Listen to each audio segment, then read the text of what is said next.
Hello guys, कैसे हैं आप लोग। तो गाइस मैं राकेश कुमार, ये आपका प्यारा सा क्यूट सा channel physics express dot A sir.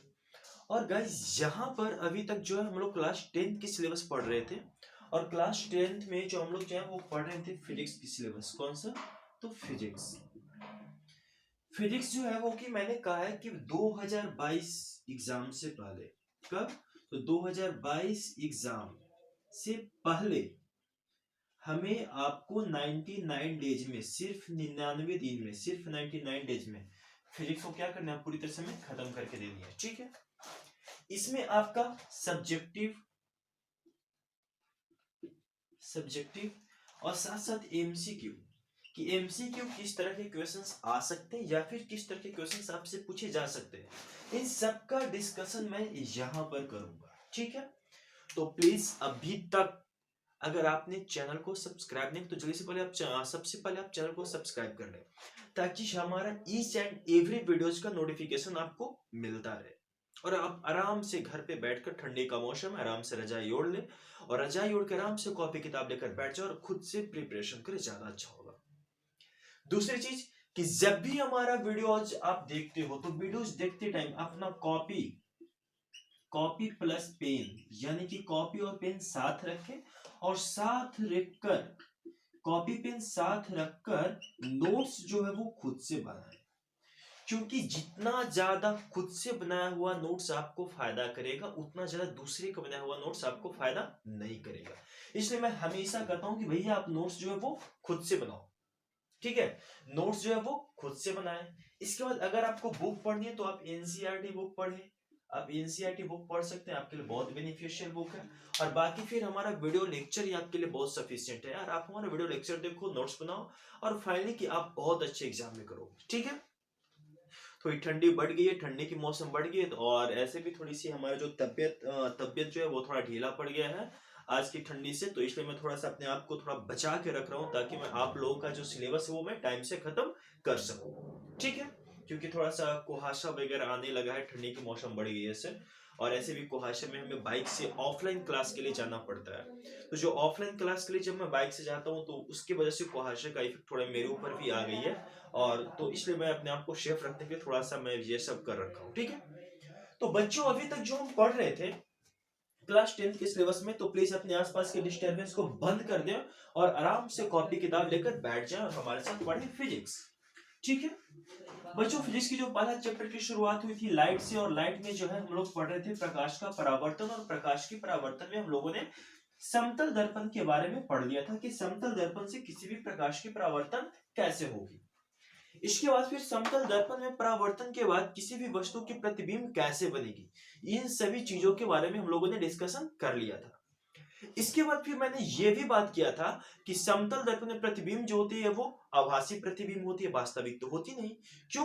क्योंकि समतल दर्पण में प्रतिबिंब जो परावर्तित किरण है वो वास्तव में नहीं मिलती, वो मिलती हुई प्रतीत होती है। उसको मैं डॉट डॉट करके मैं दिखलाता हूं, और इसलिए ऐसा कहा जाता है कि समतल दर्पण में प्रतिबिंब जो है वो आभासी बनता है, और उस आभासी प्रतिबिंब को पर्दे पर नहीं लिया जा सकता। इसके बाद फिर मैंने यह भी बताया था कि समतल दर्पण में प्रतिबिंब की दूरी वस्तु की दूरी के बराबर होती है। यानी कि अगर समतल दर्पण से 4 मीटर दूरी पर, 4 मीटर या 4 सेंटीमीटर, 4 मीटर तो बहुत ज्यादा हो जाएगा, तो अगर किसी समतल दर्पण से उसके सामने में 4 सेंटीमीटर की दूरी पर अगर वस्तु रखी है, तो वो दर्पण में भी आपको 4 सेंटीमीटर के अंदर ही प्रतिबिंब दिखाई देगी। ठीक है। इसके बाद फिर मैंने ये भी बताया था कि आखिर ये कैसे हुआ वगैरह वगैरह, इन सभी चीजों के बारे में हमने डिस्कशन कर लिया था। इसके बाद फिर हमने बताया था बच्चों कि जो समतल दर्पण में जो प्रतिबिंब जो बनती है वो बिल्कुल वस्तु के आकार की होती है, लेकिन वो पार्श्व रूप से उल्टा होता है, यानी कि लैटरली अपोजिट। ये वाला एंड इधर को आ जाएगा और ये वाला एंड उधर को चला जाएगा। उसको हम क्या बोलते हैं? तो उसको हम बोलते हैं बच्चों लैटरली अपोजिट, यानी कि पार्श्व उल्टा। तो वो जो है वो पार्श्व उल्टा होता है। तो इन सभी चीजों के बारे में हमने डिस्कशन कर लिया था। आज जो है वो हम पढ़ने वाले हैं गोलीय दर्पण। आज हम क्या पढ़ेंगे बच्चों? तो आज हम पढ़ेंगे गोलीय दर्पण। तो सबसे पहले आप अपने कॉपी पर हेडिंग लगा ले गोलीय दर्पण। जो हम पढ़ने वाले इस टॉपिक का नाम क्या है? गोलीय दर्पण। यानी कि आज हम गोलीय दर्पण में देखेंगे कि आखिरकार गोलीय दर्पण होता क्या है, और फिर कॉनकेव मिरर जिसको कि हम अवतल दर्पण और कॉन्वेक्स मिरर जिसको कि हम उत्तल दर्पण कहते हैं। आखिर ये अवतल दर्पण उत्तल दर्पण का निर्माण कैसे हुआ और कहां से आया, कैसे बनाते हैं, उसमें फोकस क्या होती है, वक्रता त्रिज्या क्या होता है, वक्रता केंद्र क्या होता है, उसमें मुख्य अक्ष क्या होती है, उसमें परावर्तन के नियम क्या है, उसमें परावर्तन कैसे होते हैं, इन सभी चीजों के बारे में आज मैं यहाँ पर डिस्कशन करूंगा। तो प्लीज आप वीडियो को पॉज मत करें, वीडियो में आप हमारे साथ बिल्कुल लगातार बने रहे, क्योंकि ये वीडियो आपके लिए बहुत ही इंपॉर्टेंट होने वाली है, बहुत ज्यादा इंपॉर्टेंट। ठीक है, ये वीडियो आपके लिए बहुत ज्यादा इंपॉर्टेंट होने वाली है। तो अभी तक अगर आपने इस चैनल को सब्सक्राइब नहीं किया तो सबसे पहले आप चैनल को सब्सक्राइब करें, बेल नोटिफिकेशन को ऑन कर लें, वीडियो को लाइक करें, कमेंट करें अगर आपको कोई डाउट है या फिर आपको कुछ सवाल पूछनी हो तो, और साथ साथ अपने दोस्तों को शेयर करें, वैसे जो कि अभी ट्यूशन नहीं ले पा रहे हैं या फिर जो कोचिंग नहीं करते हैं, जो ट्यूशन नहीं जा पाते हैं। जैसे होता है क्या कि आजकल ट्यूशन का, जो ऑफलाइन ट्यूशन का रेट बहुत ज्यादा हो गया है, बहुत ज्यादा लोग, टीचर्स लोग पैसे लेने लगे हैं, तो जो वो ट्यूशन अफोर्ड नहीं कर पाते, जो कोचिंग अफोर्ड नहीं कर पाते, तो आप उन्हें शेयर करो। कम से कम आपके माध्यम से यार उनको हेल्प मिलेगी, वो खुश होगा बंदा कि चलो हमारे एक दोस्त है, कम से कम उसने हमारा ख्याल रखा, मेरे को एक ऐसा प्लेटफॉर्म प्रोवाइड किया। तो प्लीज इस वीडियो को अपने दोस्तों को भी शेयर करो, ठीक है। चलो तो बच्चों, हम अभी पढ़े थे गोलीय दर्पण। गोलीय का मतलब कि कहीं ना कहीं शायद ये गोलीय गलत लिखा हुआ है, मैं इसको सीधा कर लेता हूँ। देखो हमारा हिंदी थोड़ा सा वो है, वीक है, तो इसलिए थोड़ी सी दिक्कत हो जाती है, तो आई थिंक कि आप अपना अपना हिंदी सही लिखेंगे, ठीक है। क्योंकि मैं ऑलरेडी, मैं पहले से ही शुरू से मैं सीबीएसई को पढ़ाता हूँ, खास तौर पे सीबीएसई को पढ़ाता हूँ। दूसरी चीज की, जो इंग्लिश मीडियम में, मतलब कि इंग्लिश मीडियम में हमारा जो लैंग्वेज है वो इंग्लिश है, लेकिन मैं खास करके आप लोगों के लिए, सिर्फ और सिर्फ आप लोगों के लिए मैं हिंदी मीडियम का प्लेटफॉर्म शुरू किया हूं, ताकि कम से कम बच्चे को फायदा मिले, कम से कम स्टूडेंट्स को फायदा मिले, कम से कम स्टूडेंट्स अच्छा कर सके, ठीक है। वो ये जो छोटी मोटी जो होती है, जो जैसे छोटे मोटे जो भी, देखो आजकल टीचिंग है ना बहुत इजी हो गया, खासतौर पे आपके लोकल एरियाज में। लोकल एरिया में होते हैं क्या कि टीचर्स रात भर यूट्यूब पे वीडियोस देखेंगे, फलाने टीचर्स फलाने इंस्टीट्यूट्स का, और वो आराम से एक नोट्स बनाएंगे, सुबह उसी को जाके कोचिंग में बक देंगे। लेकिन अरे भाई, आप बक तो दिया, लेकिन आपने कॉन्सेप्ट कहां से आप लाओगे? अगर आपके पास हिम्मत है तो आप एक न्यूमेरिकल सोल्व करके दिखाओ ना, लेकिन ऐसा नहीं होता। तो लोकल टीचर्स आजकल यही कर रहे हैं, बच्चों को बहला रहे हैं, फुसला रहे हैं, रात भर यूट्यूब पे वीडियो देखेंगे और सुबह जाके वही जाके अपने कोचिंग में, ऑफलाइन कोचिंग में बक देंगे। तो नहीं, और यही कारण है कि बच्चे मार खा जाते हैं। अगर यहाँ पर, जिस एरिया में मैं रहता हूँ टिकारी में, खास तौर पे यहाँ पे अगर बच्चों से एक न्यूमेरिकल पूछ दिया जाए तो वो न्यूमेरिकल नहीं कर पाते, न्यूमेरिकल से डरते हैं। क्यों? क्योंकि उन्हें कॉन्सेप्ट नहीं दिया गया, उन्हें सिर्फ और सिर्फ रटवा दिया गया। तो यार मैं चाहता हूँ कि आपको कॉन्सेप्ट मिले, आप कॉन्सेप्ट को सोचिए कि आखिर फिजिक्स का कॉन्सेप्ट है क्या, इसका यूज कहां पर, इसकी एप्लीकेशन क्या है। आप जैसे किसान का बेटा है, और कोई किसान का बेटा अगर वो खेत में बांध बांधता है, तो वो ये चीज तो उसे पता है कि अगर वो बांध बांधे तो नीचे का बेस मोटा रखा, ऊपर का बेस पतला, तो बांध मजबूत होगी। लेकिन उसी ये चीज का उसे एहसास नहीं करवाया गया कि भैया आप नीचे का बेस मोटा रख रहे हो, यानी कि उसकी एरिया बढ़े तो प्रेशर डिक्रीज होगी। तो कहीं ना कहीं उसका एप्लीकेशन भी समझाओगे। अगर इस तरह से आप अगर समझाओगे तो बच्चे के माइंड में जाएगा। मैं टीचर से भी रिक्वेस्ट करता हूँ, चाहे आप जैसे पढ़ाते हो पढ़ाओ, मेरे को कोई इशू नहीं है। तो यहाँ पे बात करेंगे बच्चों गोलीय दर्पण की। गोलीय दर्पण क्या होता है? मान लो कि आप एक बहुत बड़ा एक गोला लो, शीशे का गोला, इस तरह से, ठीक है। या आप गोले लेंगे इस तरह से, मैंने क्या किया कि एक शीशे का गोला लिया इस तरह से, और इस गोले को मैंने क्या किया कि एक बार इस तरफ से ऐसे ऐसे कलर कर दिया, ये लो, और एक बार मैंने इस तरफ से इसको अंदर से कलर कर दिया। उस तरफ से मैंने बाहर से कलर किया है, और इस तरफ से मैंने इसको क्या किया है, अंदर से कलर किया है। जब मैंने इसको कलर किया, जब मैंने इसको कलई की, एक बार मैंने बाहर से कलई किया और एक बार मैंने इसको अंदर से कलई किया। जब इस गोले को कलई करने के बाद, अच्छा इस गोला है तो गोले के बीच में यहां पर C4 सेंटर यानी कि केंद्र होगी। अच्छा, केंद्र से सतह तक की दूरी को हम क्या बोलेंगे? R यानी कि रेडियस। अच्छा, यहां से केंद्र से इसकी सतह तक की दूरी को भी क्या बोलेंगे? R यानी कि रेडियस। और रेडियस R और R मिलकर क्या हो जाएगा? 2R। और रेडियस मिलकर क्या हो जाएगा? रेडियस यानी कि त्रिज्या। ये क्या होगी? रेडियस का मतलब त्रिज्या, और ये भी त्रिज्या, और त्रिज्या मिलकर क्या हो जाएगा? हो जाएगा व्यास। ठीक है। अब मैंने क्या किया कि इस गोले में से सबसे पहले मैंने इधर से कैसे छोटा सा ऐसे स्लाइस काट लिया, छोटा सा टुकड़ा स्लाइस काट लिया। तो देखने में बिल्कुल ऐसा भाग लग रहा है, ऐसा देखने में सिर्फ इतना भाग हमको मिलेगा, सिर्फ इतना। अब मैंने इसको निकाल के ऐसे बाहर मैंने इसे रख लिया, ये लो इस तरह से, ठीक है। और जब मैंने इस तरह से इसको निकाल के रखा, ये लो, इसकी सेंटर यहां से यहां तक की, यहां से इसकी दूरी यहां पर जो है वो क्या है, वो है C4 सेंटर यानी कि वक्रता केंद्र। तो मैंने भी यहां से ऐसे एक लाइन खींच लिया, मैं थोड़ा सा बढ़िया से ऐसे लाइन खींचता हूं, ये पॉइंट यहां से ऐसे सीधा मैंने कैसे लाइन खींच दिया, और ये क्या हो गया, ये हो गया C, ये हो गई पॉइंट C यानी कि वक्रता केंद्र। और इसी को भैया हम बोलते हैं अवतल दर्पण, यही होती है अवतल दर्पण, यही होती है अवतल दर्पण, ठीक है। ये कौन सी दर्पण हो गई, तो ये हो गई भैया अवतल दर्पण, यही हो गई अवतल दर्पण, ठीक है, ये हो गई अवतल दर्पण। अब क्या करेंगे कि इस गोले में हम उस तरफ से भी एक स्लाइस काटेंगे, सिर्फ और सिर्फ इधर से ही नहीं, हम उधर से भी एक स्लाइस काटेंगे। इस गोले में हम क्या करेंगे कि इधर से भी एक स्लाइस काटेंगे। तो मैंने क्या किया कि ये एक आरी ब्लेड लिया, यहां से ऐसे एक स्लाइस को ऐसे काटा। जब इस स्लाइस को काटा तो ये स्लाइस हमें देखने में कुछ ऐसा लगा, ऐसा, और इसका अंदर से क्या था, ऐसे कलई किया हुआ था, इसको मैंने कलई कर दिया अंदर से।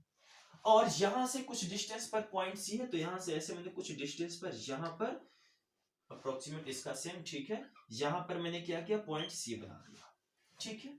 और इसी को हम भैया बोलते हैं, इसी को हम बोलेंगे बच्चों उत्तल दर्पण, इसी को हम क्या बोल देंगे, इसको बोलेंगे उत्तल दर्पण। तो ये हो गई अवतल दर्पण और ये हो गई उत्तल दर्पण। दोनों कहां से ले गया, तो देखो अब जो फिजिक्स में वास्तव में होता है, अगर आपको वास्तव में उत्तल दर्पण और अवतल दर्पण दे दिया जाए, तो आप उसको देख के बहुत कम चांस है कि आप उसको पकड़ पाओगे कि कौन सा उत्तल है कौन सा अवतल है। क्यों, तो क्योंकि होता है क्या कि ये जो उत्तल दर्पण अवतल दर्पण जो बनाया जाता है, वो बहुत बड़े बड़े गोलों में से काटा, बहुत बड़ा बड़ा गोल है उसमें से काटा जाता है उत्तल दर्पण और अवतल दर्पण।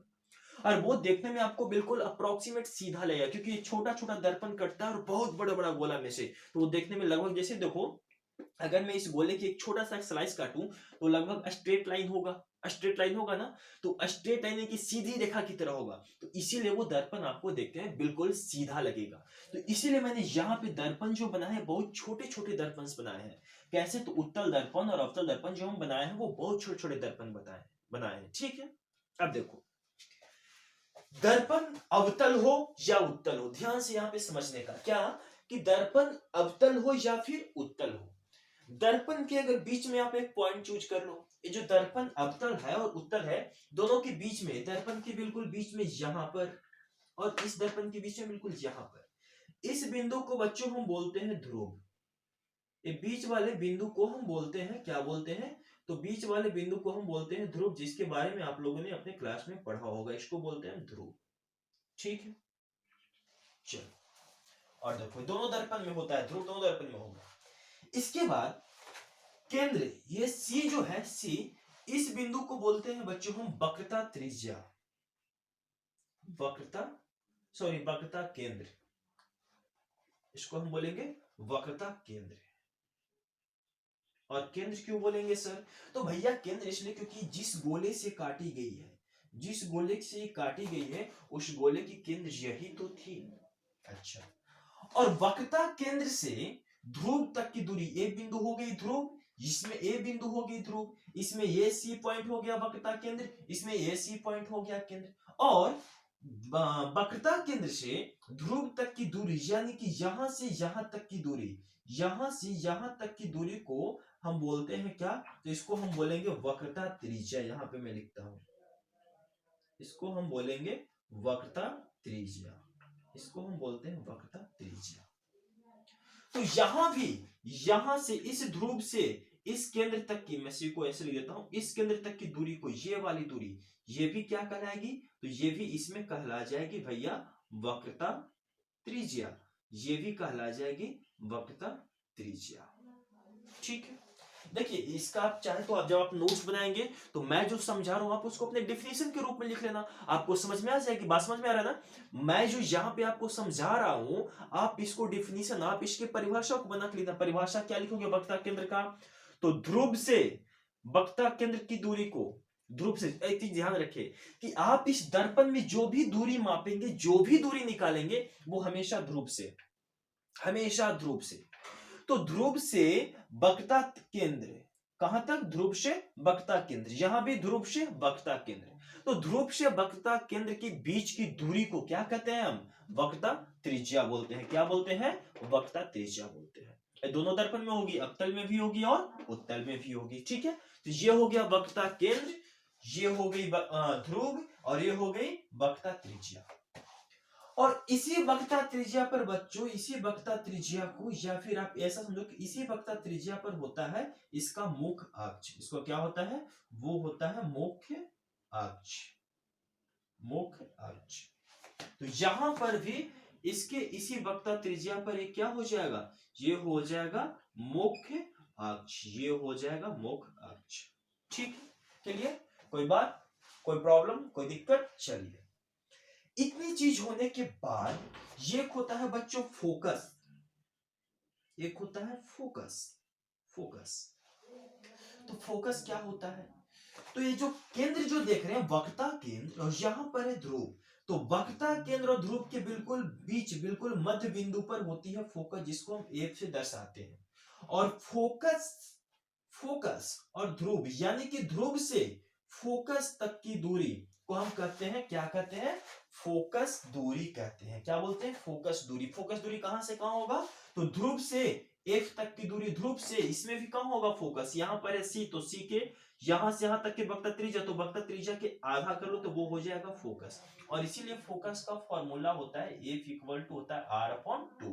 खैर, F equal to R upon two के पीछे बहुत रीजन है, बट इसकी मैं यहाँ पे चर्चा नहीं करूंगा, क्योंकि हमें सिर्फ और सिर्फ 99 डेज में आपको कोर्स खत्म करके देनी है। मुझे सिर्फ और सिर्फ यहाँ पे इंपॉर्टेंट पॉइंट के ऊपर डिस्कशन करना है। तो मैं आपको सिर्फ और सिर्फ आपको इंपॉर्टेंट पॉइंट ही बताऊंगा, जो कि आपके लिए बहुत ज्यादा उपयोगी है, जिससे आप जितना ज्यादा से ज्यादा आप एमसीक्यू कर सके, आप खुद से आप सोच के, खुद से समझ के आप लिख सको आंसर। मुझे ये करना है, मुझे ये नहीं कि आपको रटवानी है। ठीक है, तो क्या हुआ कि वक्रता त्रिज्या के आधी दूरी, वक्रता त्रिज्या के आधी दूरी जो है वो क्या कहलाता है? तो वो कहलाता है भैया फोकस दूरी, और जिसको हम स्मॉल एफ से रिप्रेजेंट करते हैं। यहाँ पे अभी हम कैपिटल एफ लिख दें, बट उसके लिए कोई दिक्कत नहीं। ठीक है, तो ये हो गई अवतल दर्पण और उत्तल दर्पण की कहानी, ये हो गई अवतल दर्पण और उत्तल दर्पण की कहानी। ठीक है, तो आई होप, जहां तक कि मुझे लगता है कि शायद अब जो है वक्रता त्रिज्या, वक्रता केंद्र, फोकस दूरी, ध्रुव और मुख्य अक्ष, इन सब में आपको दिक्कत, कोई परेशानी नहीं होनी चाहिए। और आई थिंक कि ये सारी चीज आप अपने खुद से अब आप कर सकते हो। क्लियर? चलिए, अब हम यहां पर बात करते हैं। सबसे पहले अब एक एक दर्पण को हम उठा के चलेंगे। सबसे पहले हम पढ़ेंगे अवतल दर्पण, फिर हम पढ़ेंगे उत्तल दर्पण। ठीक है, तो अब मैं इसको इरेज करूं या फिर स्क्रीनशॉट लेनी है आपको? अगर स्क्रीनशॉट ले तो जल्दी से आप स्क्रीनशॉट ले ले, फिर मैं इसको इरेज करता हूं। चलिए, हो गया, अब मैं इसको इरेज करता हूं। तो बच्चों, यहां पर सबसे पहले हम बात करेंगे अवतल दर्पण। किसकी बात करेंगे? तो अवतल दर्पण की। तो अवतल दर्पण में, अवतल दर्पण, मैं इसको मिलाऊं। चलिए, अब है कि अवतल दर्पण द्वारा परावर्तन कैसे होती है, या फिर अवतल दर्पण से परावर्तित किरण कैसे जाएगी और कैसे क्रॉस होकर वापस आएगी, मैं इसकी बात करूंगा। तो यहां पर हम लिखेंगे, हेडिंग में क्या लिखेंगे कि अवतल दर्पण द्वारा, अवतल दर्पण द्वारा, दर्पण द्वारा परावर्तन, परावर्तन का नियम। यानी कि अवतल दर्पण द्वारा परावर्तन का नियम क्या है, मैं अब वो पढ़ाने जा रहा हूं। तो सबसे पहले हम क्या करेंगे, एक अवतल दर्पण लेंगे इस तरह से, ये अवतल दर्पण है। ठीक है, अवतल दर्पण जिसको पीछे से इसको कलई करना पड़ेगा। ये लीजिए, मैंने इसको पीछे से क्या किया, इसको इसी तरह से मैंने इसको कलई कर दिया। इस अवतल दर्पण के बीच में क्या होगा? इस अवतल दर्पण के बीच में हो गया पॉइंट P, जिसको हम बोलते हैं क्या? ध्रुव बोलते हैं। और यहां से कैसे सीधा लाइन ड्रा कर देंगे, ये क्या हो जाएगा? ये हो जाएगा मुख्य अक्ष। यही बोले थे ना, ये क्या होता है? ये होता है इस तरह से, ऐसे, ये हो जाएगा मुख्य अक्ष। ठीक, और ये हो गया अवतल दर्पण। मैं इसे स्केल को यूज करूंगा क्योंकि स्केल बहुत ही काम की चीज है, तो मैं इस स्केल को यहाँ पे यूज करूंगा। तो इस अवतल दर्पण के ध्रुव पर हम क्या करेंगे, एक सीधा ऐसे एक लाइन खींच देंगे। ये लाइन क्या कहलाई जाएगी, तो ये लाइन कहलाएगी बच्चों मुख अक्ष। ठीक है, अच्छा ये बताएं कि सूर्य से आने वाली प्रकाश, सूर्य से आने वाली प्रकाश यानी कि किरण पुंज कौन सी किरण पुंज होती है, बताएं। ऑप्शन दे, ऑप्शन है समानांतर, समानांतर किरण पुंज, अपसारी किरण पुंज या अभिसारी किरण पुंज। जल्दी से आप हमें ऑप्शन, हमें आंसर लिख के आप हमें कमेंट करो कि सूर्य से आने वाली प्रकाश की रोशनी जो है, जो प्रकाश जो आती है, जो किरण पुंज जो आती है सूर्य से, वो कौन सी होती है, अपसारी होती है, अभिसारी होती है या फिर समांतर होती है। समांतर होती है ना, क्या होती है, समांतर होती है। तो यानी कि जो सूर्य से जो रोशनी आएगी वो सीधा आएगी एकदम समांतर, यानी कि वहां से अगर कोई सीधी ऐसे रोशनी, और सूर्य कहाँ है, काफी दूरी पर स्थित है, बहुत काफी दूरी पर, तो उसको हम क्या बोलते हैं, अनंत। तो यानी कि अनंत से किसी वस्तु से आने वाली आपतित किरण जब इस अवतल दर्पण से टकराएगी तो क्या होगा। तो सबसे पहले मान लेते हैं बच्चों कि इस दर्पण का यहां पर है C4 केंद्र, तो यहां से यहां तक की केंद्र, ध्रुव से C4 केंद्र के बीच की दूरी को हम बोलते हैं क्या, त्रिज्या। और त्रिज्या के बीच में एक जो पॉइंट बनाते हैं उसको हम बोलते हैं फोकस, जो कि फोकस जो होता है वो क्या होता है, तो वो होता है त्रिज्या का आधा, यानी कि F=R/2। अच्छा, तो कहने का मतलब क्या कि अगर कोई किरण अनंत से आती है तो वो क्या हो जाता है, वो मुख अक्ष, बीच वाला क्या है, मुख अक्ष है, तो मुख अक्ष का क्या हो गया, समानांतर। तो इसलिए कहा जाता है कि अनंत से आने वाली किरण मुख अक्ष के समानांतर होकर आती है, और मुख अक्ष से जब समानांतर होगी तो वो दर्पण से टकराने के बाद कहां से, तो इसके फोकस से गुजरेगी। कहां से गुजरेगी, इसके फोकस से। ये लीजिए पहला नियम, पहला नियम क्या, कि अनंत से, आप हेडिंग आप बना के लिख चलोगे, ये हो गया केस 1, और हेडिंग बनाना आपका काम, ये मेरा काम नहीं है। हेडिंग बनाना मेरा काम है सिर्फ समझाना और बोलना, बाकी हेडिंग बनाना, पॉइंट्स बनाना ये आपका काम है। क्या, कि अनंत से आने वाली किरण मुख अक्ष के समानांतर होती है और परावर्तन के बाद वह फोकस से गुजरती है। अवतल दर्पण में फिर से, कि अवतल दर्पण में क्या है, कि अनंत से आने वाली किरण मुख अक्ष के समानांतर होती है और परावर्तन के बाद फोकस से गुजरती है। क्लियर, पहला केस। दूसरा केस क्या है, दूसरा केस में हम फिर से एक अवतल दर्पण लेंगे। ये लीजिए एक अवतल दर्पण ले लिए, ये जब इस अवतल दर्पण में फिर से हम बीच में क्या बनाएंगे, P4 पोल और पोल यानी कि ध्रुव। अब इस P पॉइंट पर क्या करेंगे, सीधा एक ऐसे हम लाइन ड्रा करेंगे, और ये सीधी लाइन क्या कहलाएगी, ये कहलाएगी मुख अक्ष।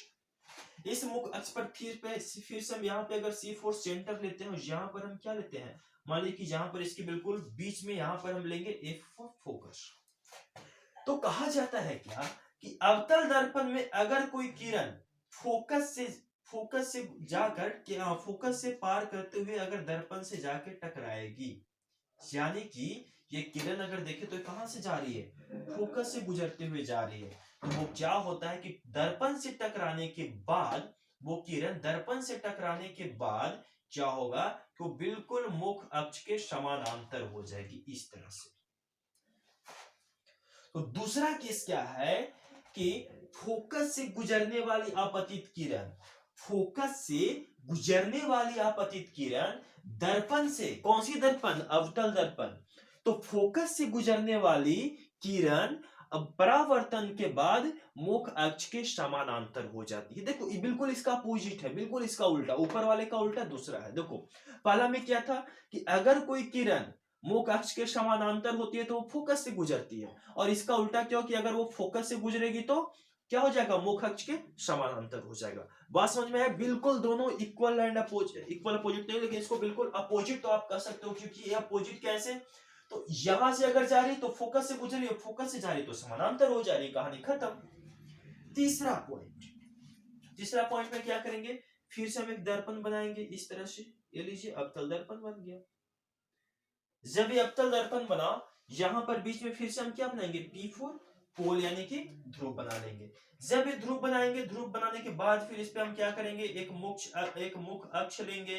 तो ये लीजिए मैंने स्केल रखा, यहाँ से सीधा एक ऐसे लाइन ड्रा कर दिया, ये हो गया मुख अक्ष।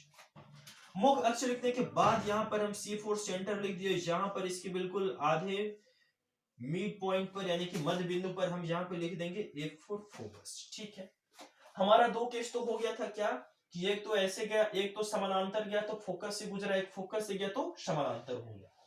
तीसरा केस क्या है बच्चों, तीसरा केस ध्यान से यहाँ पे देखने का बहुत इंपॉर्टेंट केस है। तीसरा केस क्या है कि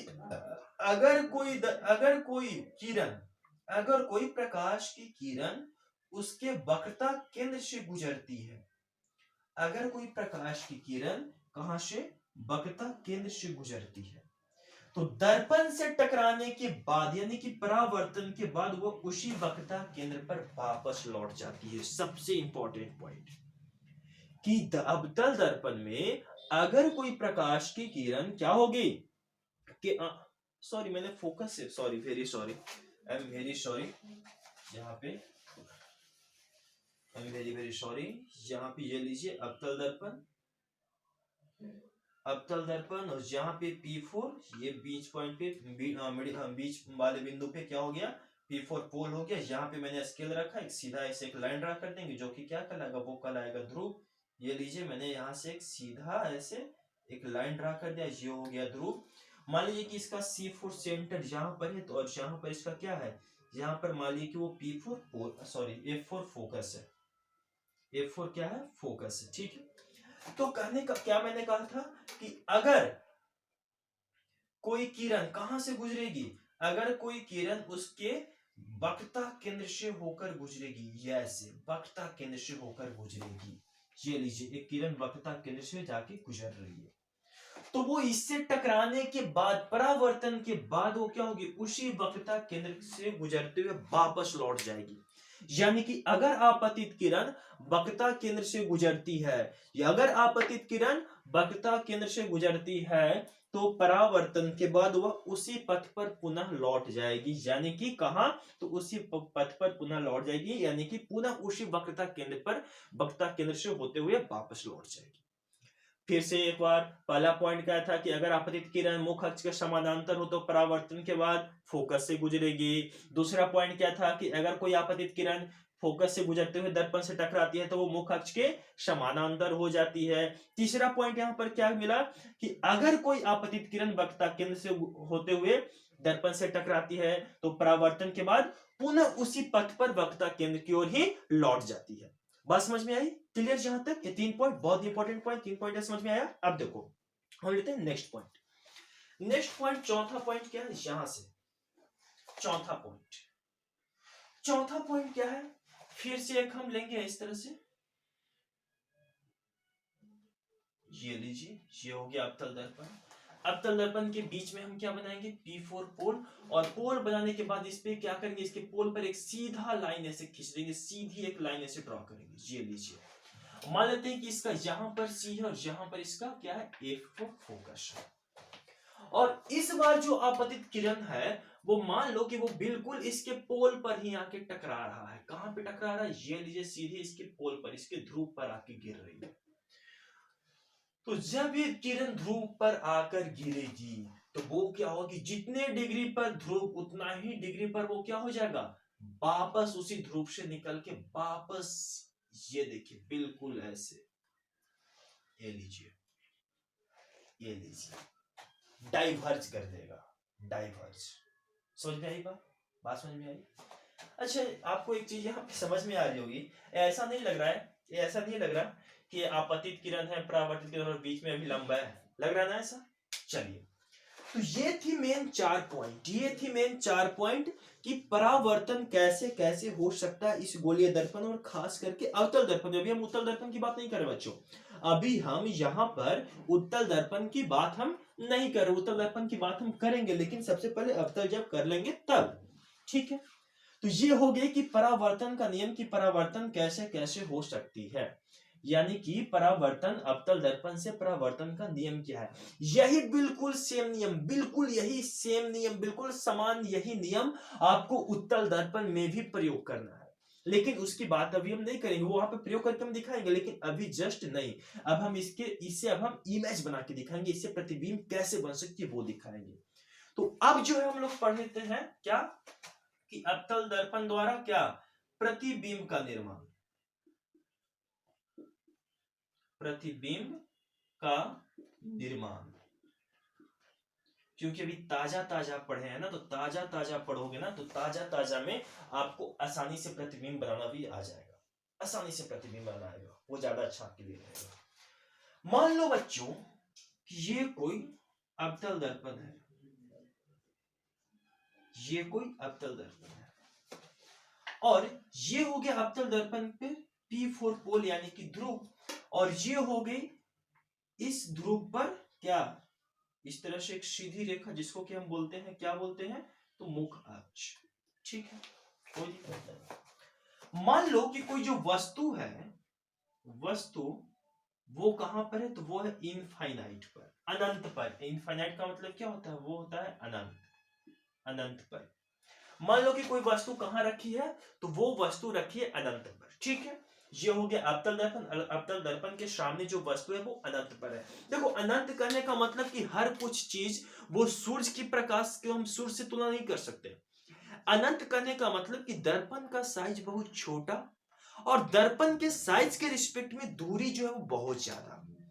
मान लो कि दर्पण है 2 सेंटीमीटर का, और अब दूरी रख दो 10 मीटर। देखो 2 सेंटीमीटर कितनी छोटी और 10 मीटर कितना बड़ा, तो 2 सेंटीमीटर के रिस्पेक्ट में वो 10 मीटर क्या हो जाएगा, बहुत ज्यादा दूरी, तो वो उसको हम अनंत कह देंगे।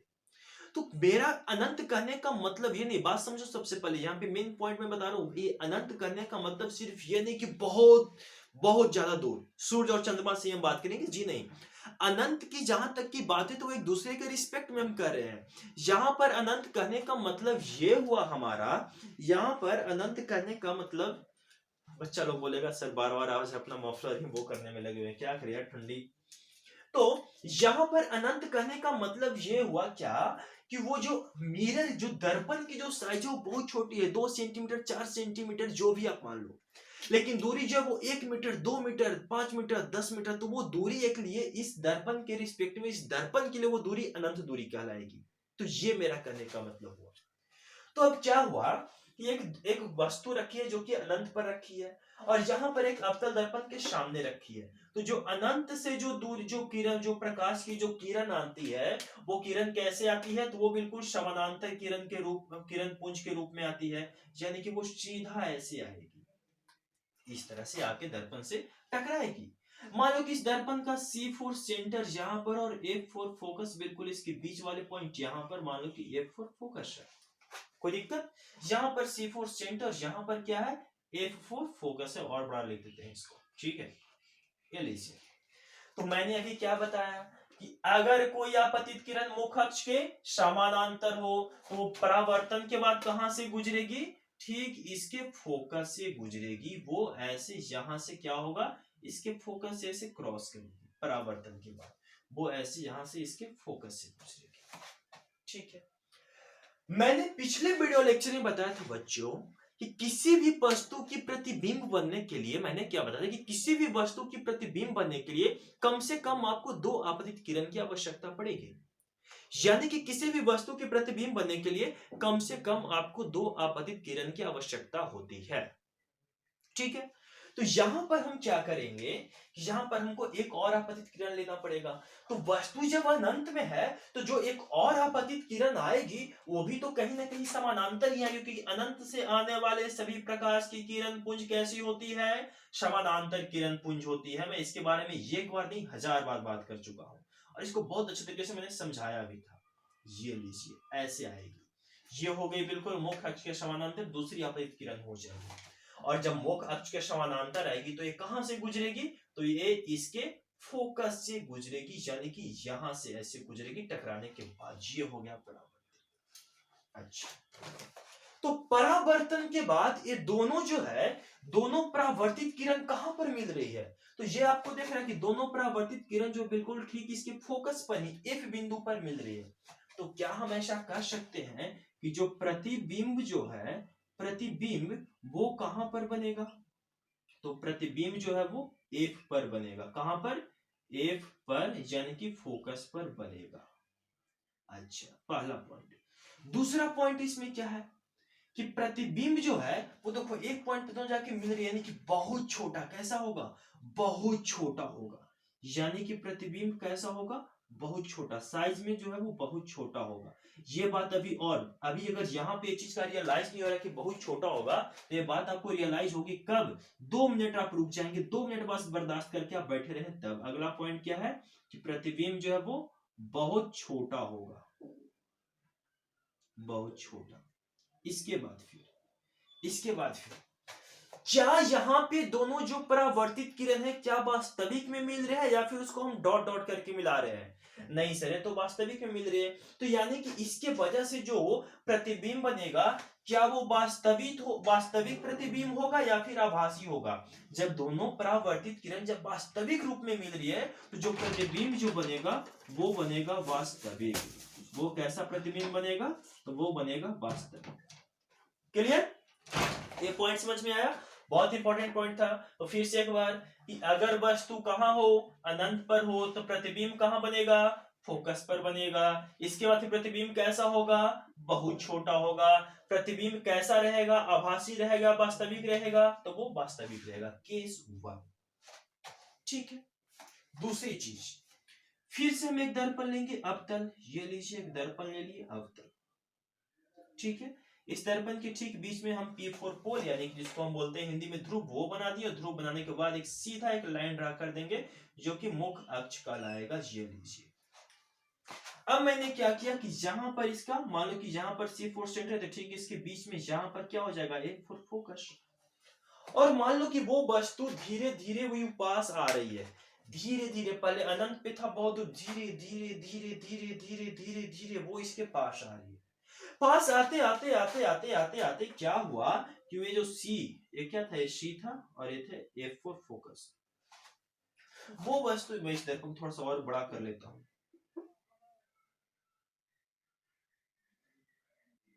चलिए देखिए, तो वस्तु धीरे धीरे आते आते मान लीजिए कि वो सेंटर के नजदीक आ चुका है। कहां पे आ गया है? मान लो कि वो वस्तु जो है वो केंद्र के नजदीक आ गया, यहां पर आके खड़ा हो गया। ये लीजिए। तो जब वस्तु सेंटर पे आ गया, सेंटर के नजदीक आ गया है, यानी कि क्या हम ऐसा कह सकते हैं कि दूसरे केस में जो वस्तु जो है, दूसरे केस में, दूसरे परिस्थिति में, दूसरा जो केस है, दूसरा जो केस है, इस केस में अगर हम बात करें कि जो वस्तु है वो कहां पर है, तो वो इनफाइनाइट एंड सेंटर के मध्य में है। यानी कि जाली दूरी तो उसको इनफाइनाइट बोल रहे थे, और ये क्या है? सेंटर। तो यानी कि अब जो वस्तु जो है वो कहां पर है? तो अनंत और केंद्र के बीच में, अनंत और वक्ता केंद्र के बीच में।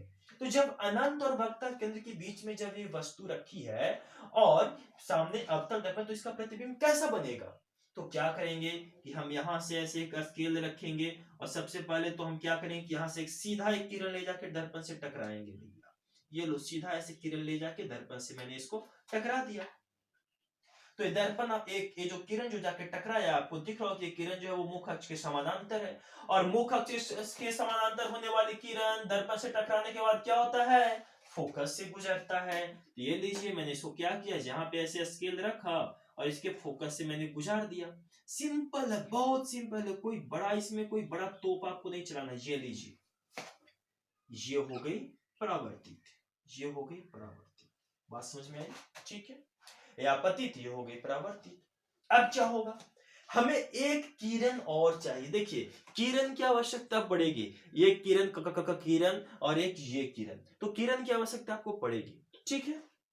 अब हमें एक किरण और चाहिए अपतन के लिए, क्योंकि जब वो एक किरण और आपतित होगी फिर परावर्तित होगी, और परावर्तित के बाद ही इसका फाइनली क्या होगा? वो प्रतिबिंब बनेगा। तो यानी कि आपको एक किरण अभी और चाहिए, तो एक किरण हम और लेंगे। तो कैसे ले? तो एक काम करें, एक और किरण को हम लेके फोकस से गुजार दे, और फोकस से गुजार के फिर मुख्य अक्ष के समानांतर कर देंगे, क्योंकि यही तो कहता है कि दूसरा नियम क्या, कि अगर कोई किरण फोकस से गुजरेगी तो वो क्या होगा? मुख्य अक्ष के समानांतर हो जाएगा परावर्तन के बाद। तो ये लीजिए, मैंने यहाँ पर एक ऐसे वस्तु रखा, इसके फोकस से मैंने गुजार दिया।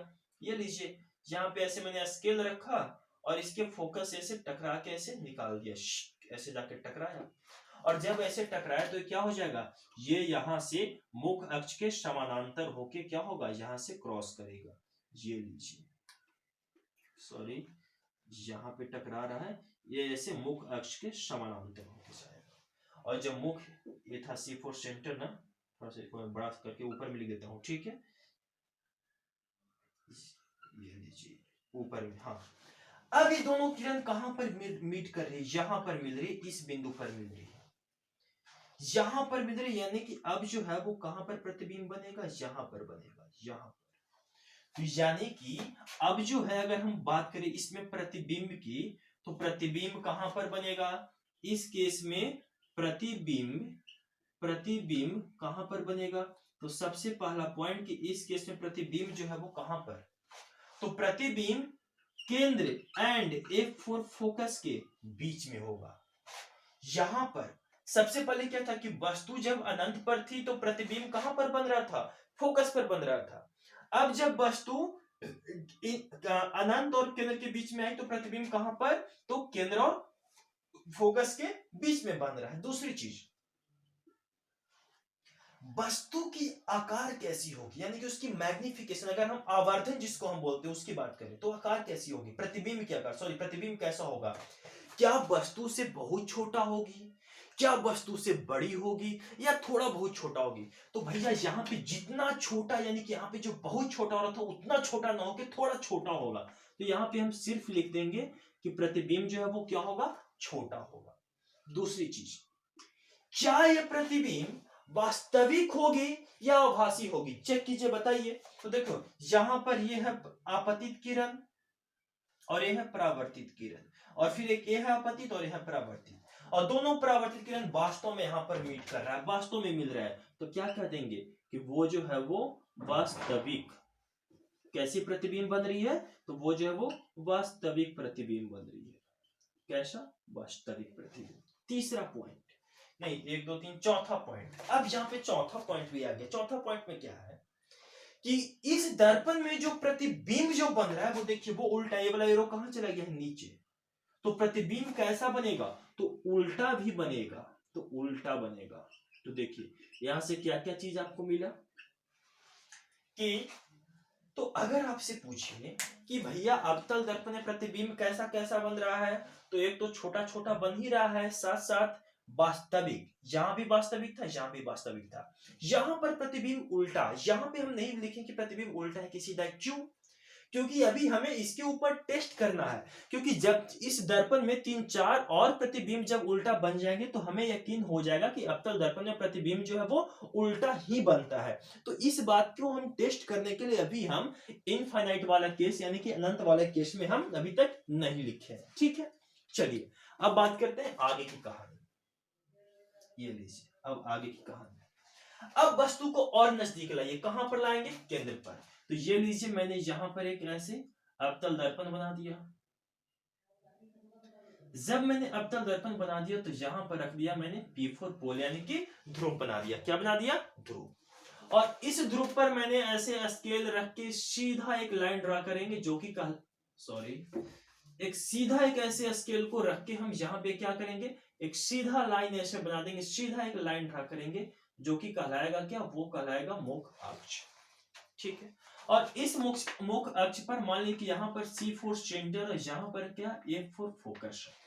अब वस्तु धीरे धीरे पास आते आते पहले इनफाइनाइट पे थी, फिर इनफाइनाइट से सेंटर के आसपास में आई, यानी कि केंद्र के पास में। अब केंद्र से कहां पहुंच गया है, बिल्कुल इसके केंद्र पर ही, सॉरी इनफाइनाइट से कहां पहुंच गया, बिल्कुल इसके केंद्र पर ही पहुंच गया, बिल्कुल इसके केंद्र पर। ये लीजिए यहां पर वस्तु आ गई, तो यहां क्या होगी कि इस वस्तु से किरण ऐसे निकलेगी, सीधा जाके विश्व में जाके ऐसे सीधा जाके टकराएगी दर्पण से, और जब दर्पण से टकराएगी तो वो क्या होगा, वो ऐसे फोकस से गुजरेगा।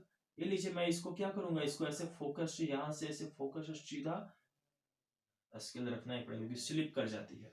तो हम क्या करेंगे, इसको ऐसे फोकस पे रखेंगे, और फोकस से रख के इसको क्या करेंगे, इसको सीधा हम ऐसे थोड़ा सा ये लीजिए, बीच में इसका यहाँ पे फोकस है, और हम इसको यहाँ से फोकस से क्या करेंगे, इसको हम सीधा, इसको हम ऐसे क्रॉस करवा देंगे।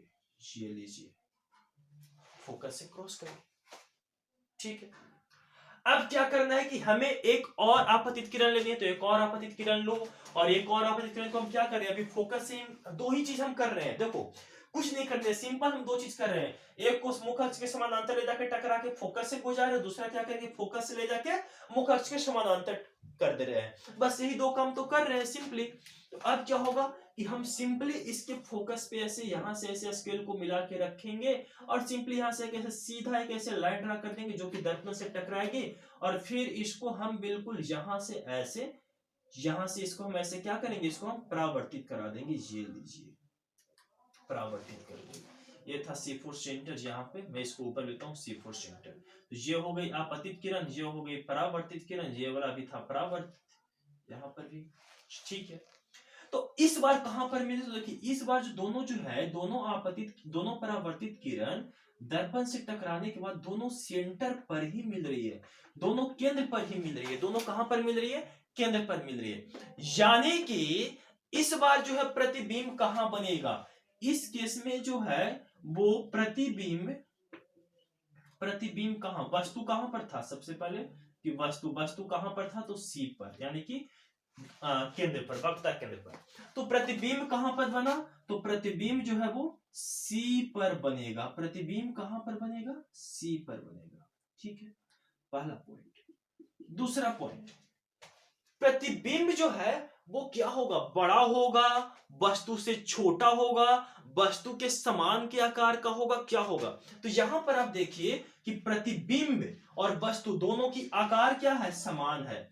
तो दोनों का आकार जो है वो क्या होगा, आकार समान होगा। आकार क्या होगा, समान आकार।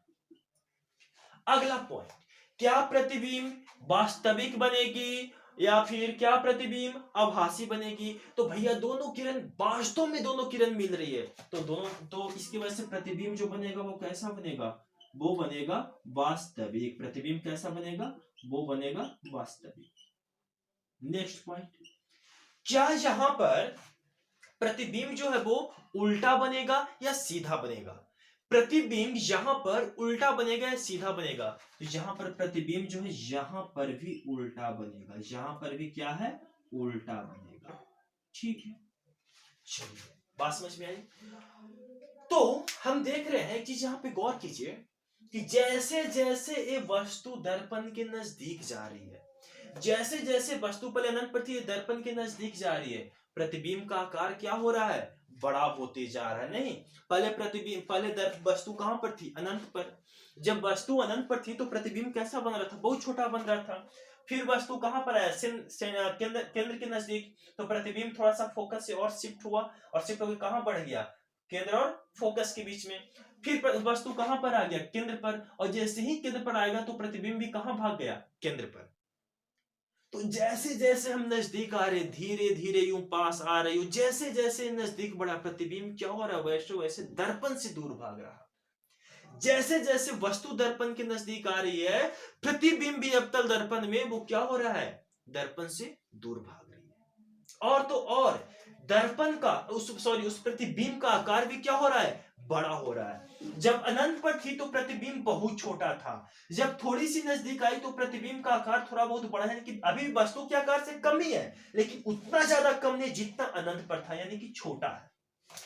और जब वो केंद्र पर आ गई तो प्रतिबिंब क्या हो गया, वस्तु के आकार का समान हो गया। अच्छा, प्रतिबिंब कैसा बन रहा है, वास्तविक। यहां भी क्योंकि दोनों किरण आपस में वास्तव में मिल रही है, यहां पर भी दोनों किरण वास्तव में मिल रही है, इसलिए वास्तविक प्रतिबिंब। यहां पर भी दोनों किरण आपस में वास्तव में मिल रही है, परावर्तन के बाद तो वास्तविक प्रतिबिंब। अच्छा, यहां पर देखें कि दोनों जो किरण की वजह से जो प्रतिबिंब जो बनी है परावर्तन के बाद वो उल्टा बना है, यहां पर भी जो बना है प्रतिबिंब वो उल्टा बना है।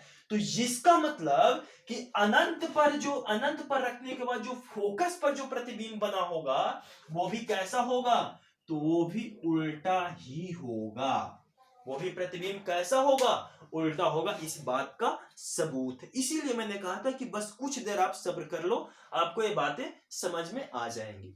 क्लियर, यहां तक बात समझ में आई। तो जल्दी देखो, ये सब जितनी भी है ना, ये सब आपके लिए बहुत इंपॉर्टेंट पॉइंट है, बिल्कुल वीवीआई पॉइंट है, वीवीआई बहुत इंपॉर्टेंट पॉइंट है।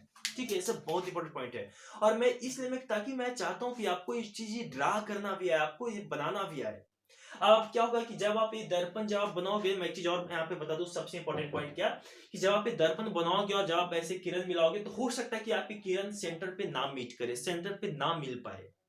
तो परावर्तित किरण है वो कहानी केंद्र पर हो सकता है कि नहीं मिले, या फिर हो सकता है कि दोनों परावर्तित किरण आपको सेंटर और फोकस के बीच में ना मिले। तो ऐसा क्यों सर? तो सर ऐसा इसलिए क्योंकि यहाँ पर जो है वो चीज हमें पता है, वो हमें पहले से पता है ये चीज, कि भैया परावर्तन के बाद केंद्र पर मिलती है, परावर्तन के बाद फोकस और सेंटर के बीच में मिलेगी, परावर्तन के बाद फोकस में मिलेगी, चीज हमें पहले से पता है। क्योंकि जितनी भी ये बातें की जा रही है बहुत छोटे छोटे दर्पण के लिए किए जा रहे हैं, बहुत ही छोटे छोटे दर्पण। किसके लिए? तो बहुत छोटे छोटे दर्पण के लिए। ये दर्पण देखने में, जब आप दर्पण ये लेके देखेंगे ना तो दर्पण आपको बिल्कुल सीधा दिखाई देगा, अप्रोक्सीमेट सीधा, समतल की तरह। तो ये दर्पण बहुत छोटे छोटे दर्पण के लिए बात की जा रही है, ठीक है। तो जब आप कॉपी में जब आप फिगर ड्रा करेंगे बच्चों, तो आप जो है दर्पण कैसा बनाएंगे? तो छोटा दर्पण बनाएंगे। कैसा दर्पण बनाएंगे? छोटा। क्लियर? बात समझ में आई? चलिए, तो मैं इसको इरेज करूं या फिर जल्दी से आप इसका स्क्रीनशॉट लेना चाहते हो आप स्क्रीनशॉट लें, मैं फिर इसको इरेज करता हूं जल्दी से। Do fast. हो गया? चलिए, अब अगला पॉइंट, अभी इसको हम कहां पर ले आए हैं? केंद्र पर ले आए हैं। अब इसको हमको क्या करना है? केंद्र के आगे भी बढ़ाना है। अब केंद्र के आगे बढ़ा के कहां लेके जाएंगे? केंद्र और फोकस